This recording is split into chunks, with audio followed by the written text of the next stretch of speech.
আজকে আমরা আবাক্কাসের একটা নতুন ইনভেস্টমেন্টের সুযোগ নিয়ে কথা বলবো। চলুন দেখি এই নতুন ফান্ডের পেছনে কে আছেন আর তার বিনিয়োগের দর্শনটাই বা ঠিক কী রকম। আচ্ছা, একটা প্রশ্ন দিয়ে শুরু করা যাক, কেমন?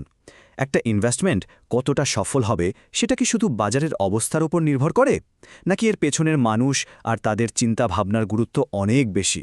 আমাদের আজকের আলোচনার মূল বিষয় কিন্তু এটাই। দেখুন, যে কোনো ফান্ডের সাফল্যের পেছনে কিন্তু তার ম্যানেজারই থাকেন। আর এই ক্ষেত্রে আমরা এমন একজনের কথা বলছি যিনি ভারতের অন্যতম সফল একজন ফান্ড ম্যানেজার, সুনীল সিংহানিয়া। ওর ট্র্যাক রেকর্ডটা বুঝতে শুধু এই সংখ্যাটাই যথেষ্ট। ভাবা যায়, ওর নেতৃত্বে রিলায়েন্স গ্রোথ ফান্ড ১০০ গুণ বেড়েছিল। এটা সত্যিই একটা অসাধারণ ব্যাপার, যেমন দক্ষতার প্রমাণ দেয়। শুধু তাই নয়, যখন তিনি রিলায়েন্স নিপ্পন লাইফ অ্যাসেট ম্যানেজমেন্টের সিআইও ছিলেন, তখন প্রায় $11 বিলিয়ন ইকুইটি অ্যাসেট সামলেছেন। মানে কি বিশাল একটা অভিজ্ঞতা, তাই না? এই বিপুল পরিমাণ অ্যাসেট ম্যানেজ করার অভিজ্ঞতাটাই তাকে বাকিদের থেকে আলাদা করে দেয়। এই স্লাইডটা দেখলেই ওর কেরিয়ারের একটা ঝলক পাওয়া যায়। আউটলুক বিজনেস তাকে সেরা ফান্ড ম্যানেজার বলেছে। রিলায়েন্সের মতো জায়গায় 2003 থেকে 2017 পর্যন্ত সিআইও ছিলেন।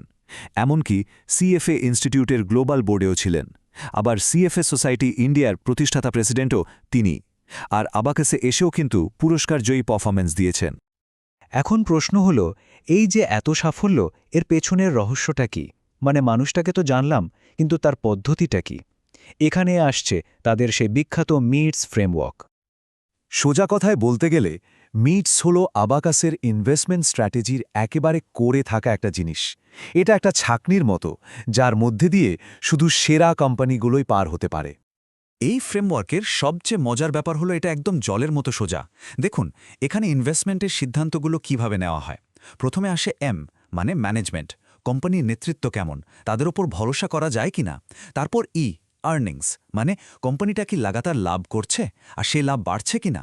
পরেরই হলো ইভেন্টস বা ট্রেন্ডস, বাজারে নতুন কি হচ্ছে, কোন দিকে হাওয়া বইছে, সেখান থেকে কি সুযোগ আসতে পারে। এরপর টি, টাইমিং, মানে সঠিক দামে সঠিক সময় শেয়ারটা কেনা হচ্ছে তো। আর সবশেষে এস, স্ট্রাকচারাল অপরচুনিটিস, মানে এমন কোনো বড় লম্বা সময়ের সুযোগ কি আছে যেখানে কোম্পানির একটা বড় অ্যাডভান্টেজ আছে।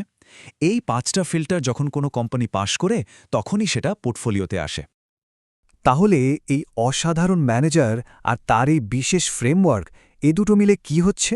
আসছে আবাকাস ফ্লেক্সি ক্যাপ ফান্ড। বলা যেতে পারে এটা হলো সুনীল সিংহানিয়ার অভিজ্ঞতা আর এমইটিটিএস ফ্রেমওয়ার্কের একটা জ্বলজ্বন্ত উদাহরণ। ফান্ডটা ঠিক কী করতে চায় সেটা এই কোটেশনটা পড়লেই স্পষ্ট হয়ে যায়। ট্রু টু লেবেল মানে হলো যা বলছে ঠিক তাই করবে, কোনো রাগঢাক নেই। এটা একটা খাঁটি ফ্লেক্সি ক্যাপ ফান্ড, যা বাজারের সব ধরনের কোম্পানির মধ্যে, মানে লার্জ, মিড আর স্মল ক্যাপ, সব জায়গায় সুযোগ খুঁজবে। এই ফান্ডের আসল লক্ষ্যটা কি?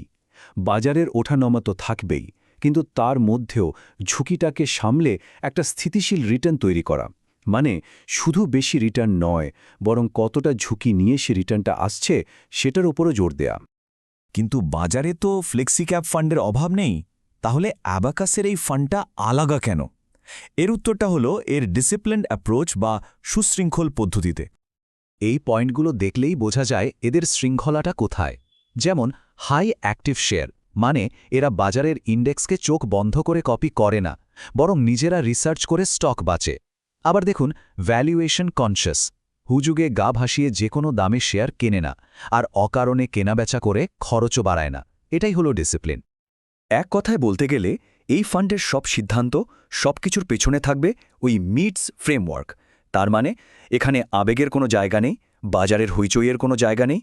যা হবে সব একটা পরীক্ষিত আর ডিসিপ্লিনড সিস্টেম মেনে। তো যারা এই নতুন ফান্ডে ইনভেস্ট করার কথা ভাবছেন, তাদের জন্য তারিখগুলো বলে দিই।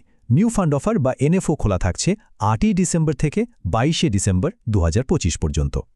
তো আজকের আলোচনা শেষে একটা প্রশ্ন মাথায় আসছে। যখন আমরা লম্বা সময়ের জন্য ইনভেস্ট করি, তখন আমরা কি কিনছি, মানে কোন স্টকে টাকা রাখছি, সেটার থেকে কি এটা বেশি জরুরি নয় যে কে আমাদের টাকাটা ম্যানেজ করছেন আর কিভাবে করছেন?